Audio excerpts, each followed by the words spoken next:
You, my audience here on YouTube, has been asking these amazing questions, and starting right now, I want to answer them right here in videos I'll be posting on most Fridays so that everybody watching can hear your good question and the answer that I otherwise would be like typing in some little reply box that gets buried under all the other comments. I'm Anna Runkle, by the way. I'm also known as the Crappy Childhood Fairy, and I teach people techniques and strategies to heal symptoms of childhood PTSD. And these are steps you can take at home, whether or not you have access to professional help or not. So today, I've grouped together several questions about the daily practice. That is something I'm always talking about, and these are twin techniques, a special writing technique and a super simple meditation technique that I recommend using twice a day to calm brain dysregulation that so often goes with childhood PTSD, and to start clearing your mind and clearing the channel through which, this is, if you're like me, you start bringing in the energy and inspiration to become more true to yourself, more calm, more purposeful, more free, smarter, more beautiful, more ready to take your next steps. Now, in this video, I'm not going to teach the technique. If you're interested, I have a free course. It's called The Daily Practice. You can find it on my website. There will be a link, as always, in the description section below, and I'll remind you to check it at the end of this video. But I do offer free Zoom calls where we do the practice together and I take questions. You might want to check that out. People from all over the world join in, and we're sitting there writing, we're meditating, we're healing our trauma together, and it's beautiful. So I will remind you about all this at the end of the video. But lots of you watching are already doing the daily practice with me. It's like, I don't know, more than 20,000 people, and you have questions, so here we go.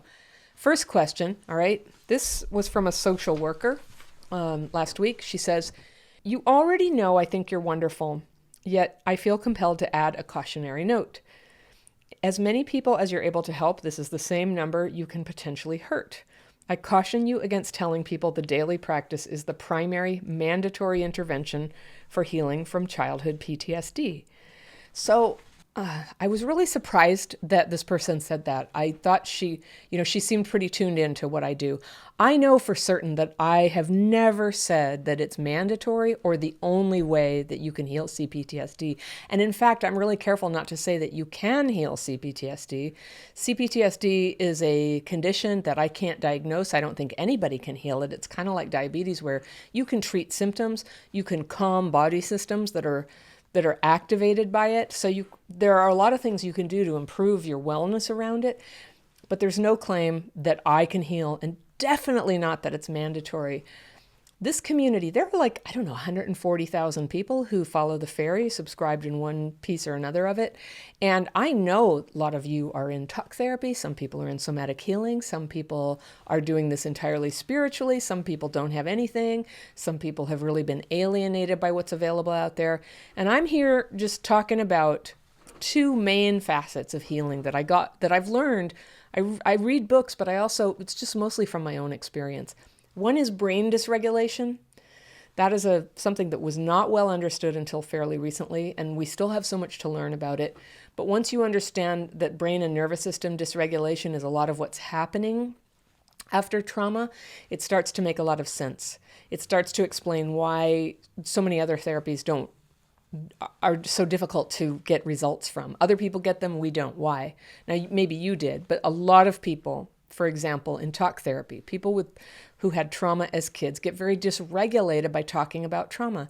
Now, I don't fault anybody. Nobody knew. Nobody knew. When I used to go to therapy, I just kept telling my story. We'd talk more and more about it. And I really believed, like, if I would just talk enough about it or somehow feel the feelings, that I'd break through one day. And it was this huge relief to learn, there's this brain dysregulation going on. And if I can't get regulated, it's really hard for me to do anything else, like have a coherent conversation or remember what I talked about.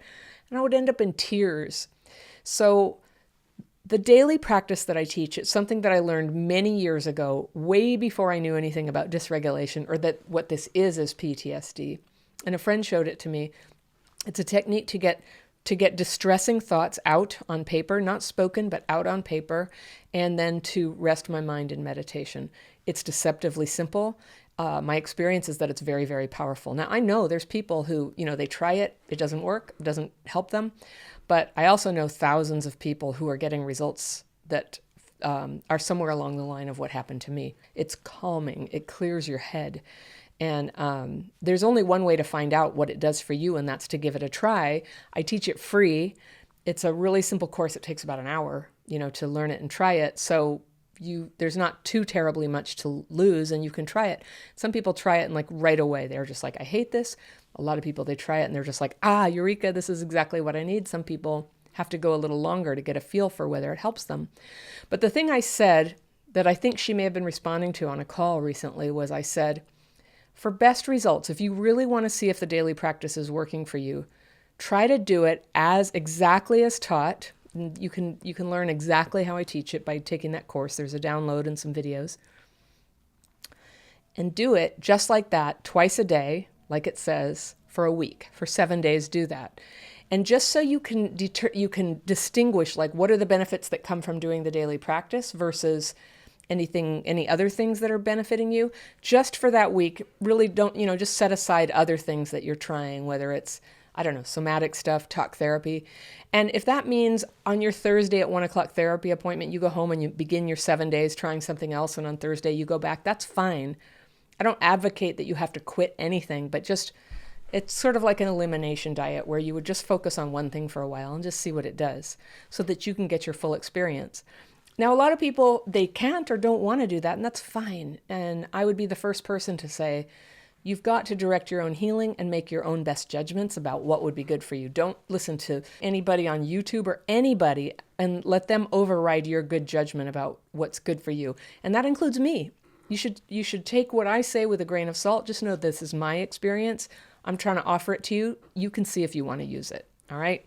So I felt like I was disappointed that this person misunderstood what I said so badly. And in case anybody else felt that way, I just really wanted to put that out there. It's not mandatory. You will find out what heals you. And you should keep trying things until you find out what heals you. All right. Second question. This is one from someone who just started learning the daily practice. And she asks, why do we want to get rid of feelings? Don't we want to sit with those feelings? So that's a really good question. We're not trying to get rid of feelings. We're trying to express the feelings in written form and allow them to be worked through that way rather than other ways, right? You're not forbidden to talk about your feelings or to do anything else you want to do about them. But when you're doing the daily practice, what you're doing is you're writing fearful thoughts and resentful thoughts on paper. So people often ask, but what about if I'm sad? I'm like, well, you're sad. That's okay. You're sad. The daily practice is not about never feeling sad. It's about having less fear and less resentment. And that's kind of the name we give to those distressing thoughts that aren't really serving us. They're just spinning around like hamsters in a wheel. Hamster thoughts, right? They're just going around, fear I'm no good, fear I'm too fat, fear I'm too this, and, fear nobody likes me, and fear because this happened to me when I was a kid, fear I'm doomed for life. And I'm resentful at the mailman because fear my letter didn't come on time, and fear they probably sat on it at the post office. It could be very trivial things. It could be very serious things. We're not really evaluating whether they're true or false. We just know that distressing thoughts are going through our mind about it, so we put them on paper. And then the second part of it is to ask for them to be removed. And if people really, really are super secular, they don't have any higher power, they can choose to release the fears and resentments. And I always say, I'm not good at that.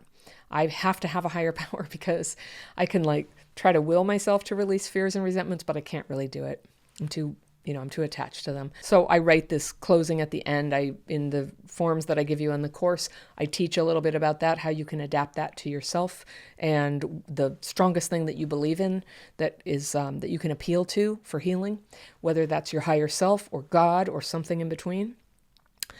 And then you surrender all the fearful and resentful thoughts. You meditate. And at the end of that 20 minutes of meditation, very simple, you don't have to sit a certain way or breathe a certain way, just kind of rest.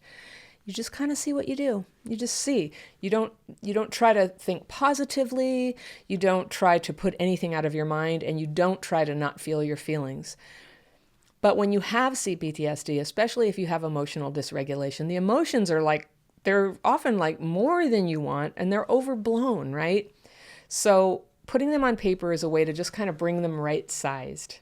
And if you're stuffing your feelings, the daily practice, I would venture to say, is probably going to help you just surface and get more in touch with what's under there.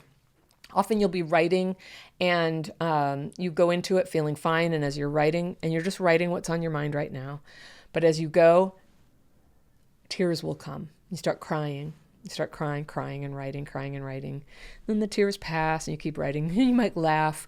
So emotions are passing through you. There's no suppression of them, but you're just kind of letting things move through you by writing them and then asking for them to be removed. So I was always afraid when I first started, if I give up a fear about somebody like taking advantage of me, am I just going to be a doormat? Am I just basically consenting for them to take advantage of me? And quite the opposite was true. That having less fear made me more clear, like, I don't want this. I'm going to stand up to it. I'm going to say no. I'm going to stop it right there. And just more myself, not like more compliant with other people, just more myself. And at the same time, more flexibility to be considerate of other people, because there isn't that urgency of emotion. It's all just kind of getting right sized. And then I go, well, I really don't like what just happened, but I'm going to decide not to say anything about it right now and just kind of move along. So I hope that helps answer the question. Oh, the question also involves, don't we just want to sit with emotions? And I know that is one school of thought, that you should sit with the emotion and sort of attend to it, and then it will pass through you. And I would just say, I know some people get results with that. For me, sitting with emotions is kind of an invitation for them to overtake me. And I'm just not good with it. So I don't teach that. If you do it and it helps you, awesome. You should do what works. But I don't think it's the only way. Sitting with emotions is one way. Releasing them and asking for them to be removed is another way. All right. So the third question here is, it's from a student who lives in South Korea, but this question comes up from a lot of people. And this person asks, once I've finished writing my fears and resentments, what should I do with the paper? I've been using a nice journal and I don't really want to throw that away. Plus, I may want to read it later and see if I still feel the same way in the future. So this one's an easy one for me to answer. I really recommend that you just use scratch paper or, just a cheap notebook. When you're writing the daily practice, it's not a journal. And people often call it that. Oh, I'm journaling, that technique. And I know what you mean, but I just want to take out the word journal, because what a journal is something where you write things down that you actually want to record. You might want to look at it later. You might want to sort of look for patterns in it. And you want to record and analyze it later, perhaps, or save it for the future. With daily practice writing, you don't want to save it for the future. Your whole goal is to get it out and not have it anymore. And so the metaphor I use for it is it's like sweeping garbage off the floor. And after you've been, walking around a room for a week, there's probably some hair on the floor, a couple fingernails, some old pieces of paper. And when you sweep that up, you don't want to keep it. It's just stuff that you're just taking it out. You're just making a clean space. And like hair and fingernails, it's kind of gross, sorry, but like hair and fingernails, you can throw those away and there will be more. They will keep growing. And that's how it is with fears and resentments.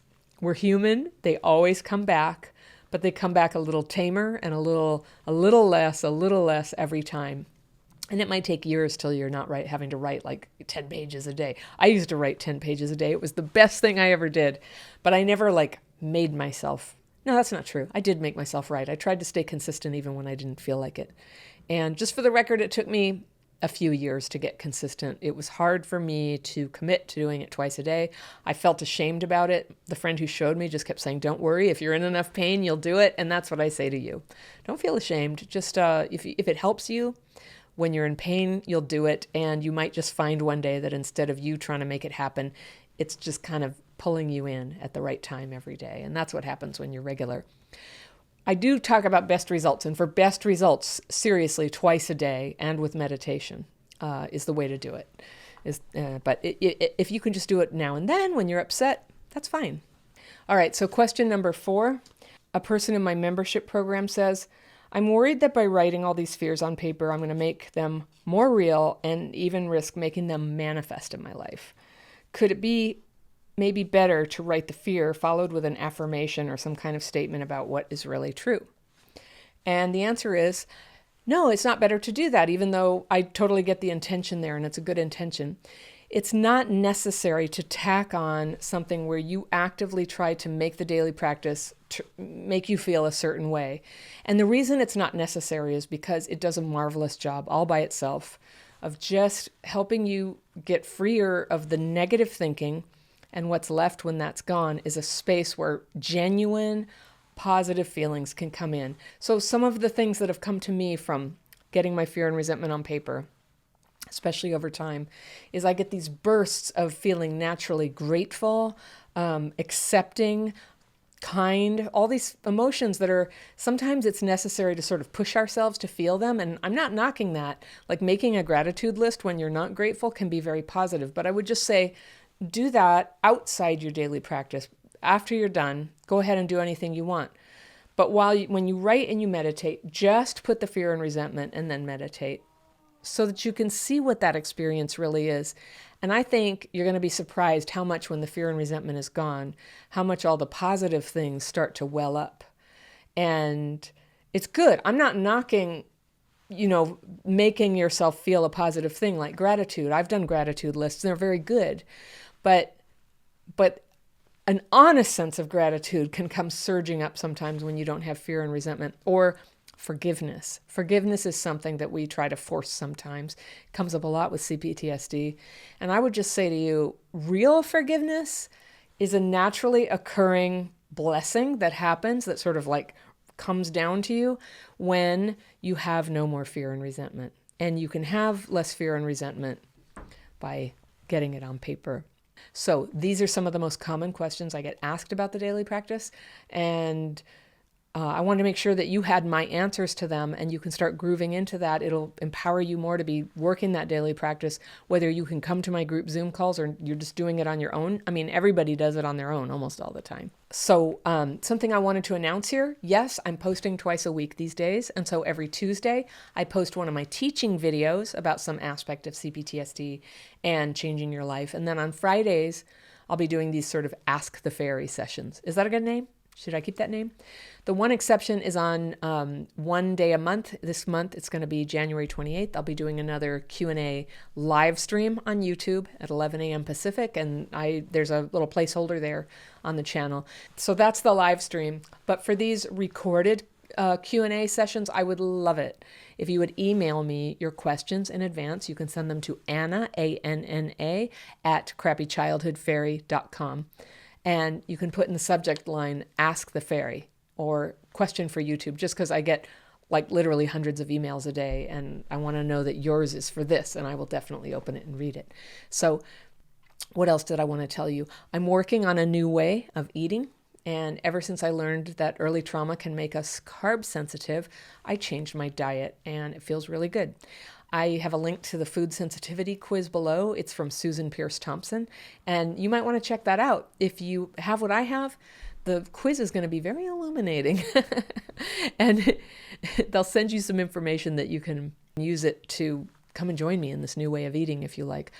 I've always got new stuff to share with you about healing your brain and healing your trauma and changing your life. So if you're not subscribed yet, I don't know what you're waiting for. Subscribe, okay? If you want to learn more about how to heal dysregulation from childhood trauma and learn to re-regulate, I'm going to point you to this video right here. And I will see you next week.